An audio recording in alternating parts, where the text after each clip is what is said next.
Hi, I'm Ed Liva with Dave Wilson Nursery, and today we're at the Greenery Nursery in Turlock, California. And we're going to be selecting fruit trees. Going to show you some ideas on what you should look for and what you should be doing when you're buying your fruit trees for the season. Bareroot season is when you'll always find the greatest selection of fruit trees. Also, you'll find them at the best price. So let's go out and select a fruit tree. When selecting Bareroot fruit trees, what we want to do is we want to look for a couple of things. Basically, we want to look for a nice, healthy tissue. We don't want to see any kind of damage, any kind of oozing. We want to see nice, healthy tissue. That's one of the things we're looking for when we're selecting Bareroot. Next thing we want to do is we want to see that there's a nice developed root system. Now, on some roots, of course, they're a little more shy, and we're not going to see as much branching. Maybe we won't see as much root. But what we want to see is that there's a good root zone that exists from where the tree was planted down. The next thing is this. It doesn't matter if it's pruned or not, because in many cases, you're going to decide where you want that canopy to be. So, of course, we recommend that after the tree's been planted, that it be cut off at the knee, so you get a nice low canopy. This would be a low canopy as well, but it doesn't really matter if it has large branching or been pruned back much at all. Other good things to look for. A rootstock label. Now, this rootstock is Myro 29C, and there's a good description as to what the attributes of this particular rootstock are. So what you're doing is you're matching this tree's rooting system with the ability to be able to grow in your particular situation.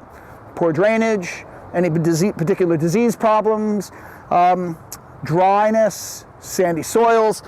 The rootstock label should give you a good idea of whether or not that root system is going to be adapted to those situations. In the case of this particular variety right here, we have one of the new Saucy King nectarines, which is a flat nectarine. Here's the rootstock label. Now, this is a citation rootstock. Citation doesn't always have the prettiest root, but it's a very dependable root in terms of anchoring and in terms of getting down and producing a wonderful root system in a quick, efficient manner. Here we go, my favorite apple rootstock. We find it in the Bareroot bin. It's on a Fuji apple. What is it? B9.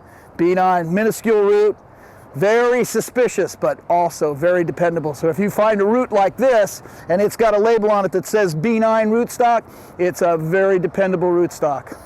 You know, Bareroot season's a limited season, so there's a very, very small window of opportunity to plant. And we're looking at different plants right here that you can plant during that opportunity, or that window, and here we go. Look at what we have. We have grapes. Grapes can be planted during the Bareroot season, and you can find wonderful plants at your local retail nursery. These varieties right here are all Manukas, black Manukas, wonderful variety of grape.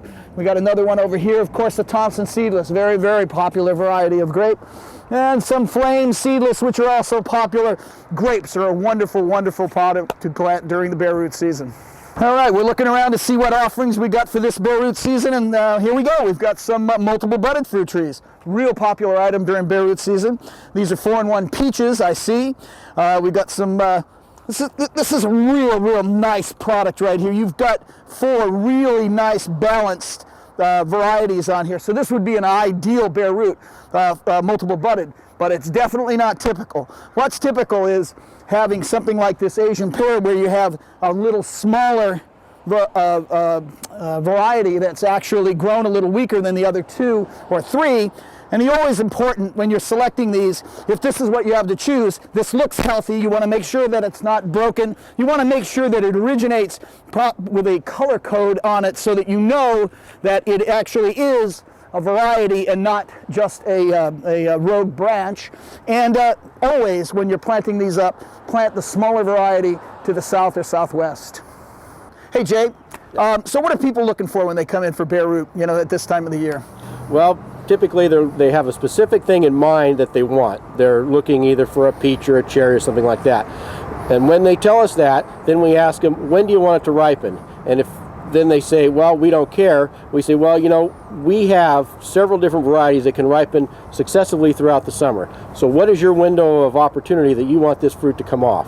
And at that point, then we'll lead them to a particular variety that will ripen at that time. If they don't care and they only have room for 1 tree, then we'll take them over to a multiple budded tree where they can have 4 or 5 different ripening periods and ripen all summer long. What about high density planting? Is that a popular technique in a home garden these days?